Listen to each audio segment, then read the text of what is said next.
This president's predecessor, Democratic predecessor, Bill Clinton, speaks tonight. He has on occasion said some kind things about you.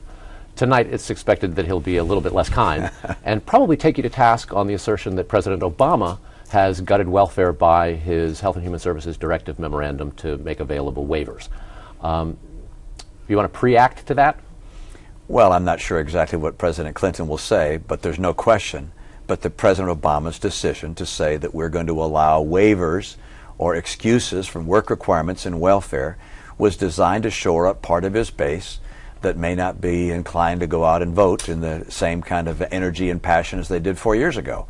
And I think putting in a measure that would take work out of welfare and waiving the work requirement in welfare is an extraordinary political move on his part, and one which I disagree with. My own view is that we should have greater work requirements with welfare, not less. When I was governor of my state, I moved more than once to increase our work requirements because I happen to believe that work is dignified, that it's uplifting, and that we should not encourage a permanent lifestyle of living on welfare.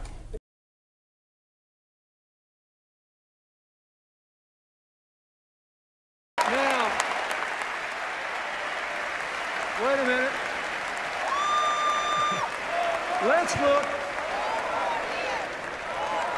Let's look at the other big charge the Republicans made. It's a real doozy. They actually have charged and run ads saying that President Obama wants to weaken the work requirements in the welfare reform bill I signed that moved millions of people from welfare to work. Wait, you need to know, here's what happened. Nobody ever tells you what really happened. Here's what happened. When some Republican governors asked if they could have waivers to try new ways to put people on welfare back to work,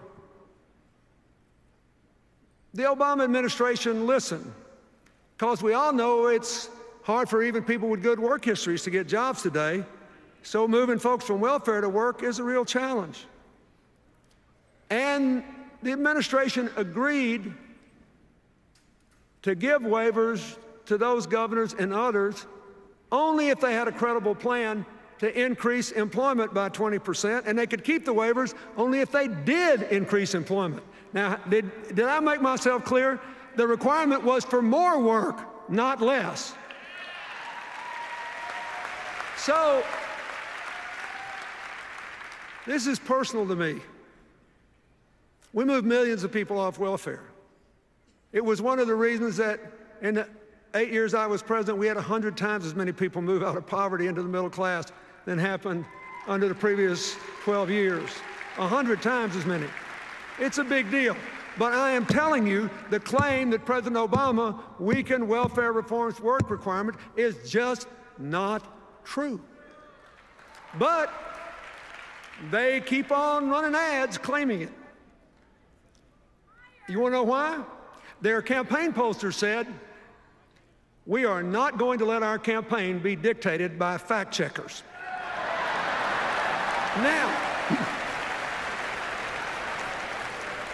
finally I can say that is true.